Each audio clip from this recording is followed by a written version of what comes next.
پاکستان کے سابق وزیر اعظم اور پاکستان تحریک انصاف کے بانی عمران خان کے حوالے سے اس وقت ایک اہم خبر سامنے آئی ہے۔ عمران خان، جو اگست 2023 سے راولپنڈی کی اڈیالہ جیل میں قید ہیں، ان کی صحت خصوصاً آنکھوں کی بینائی کے حوالے سے گزشتہ کچھ عرصے سے تشویش کا اظہار کیا جا رہا تھا۔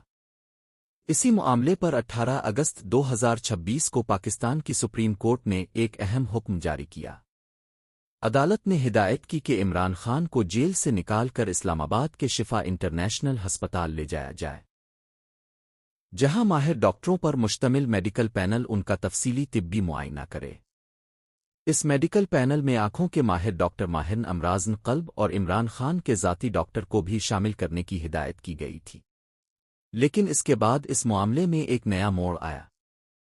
21 اگست کو عمران خان کو اڈیالہ جیل سے طبی معائنے کے لیے اسپتال لے جایا گیا، تاہم حکومت کے مطابق سیکیورٹی وجوہات کی بنا پر انہیں شفا انٹرنیشنل ہسپتال کے بجائے اسلام آباد کے سرکاری پیمز ہسپتال لے جایا گیا۔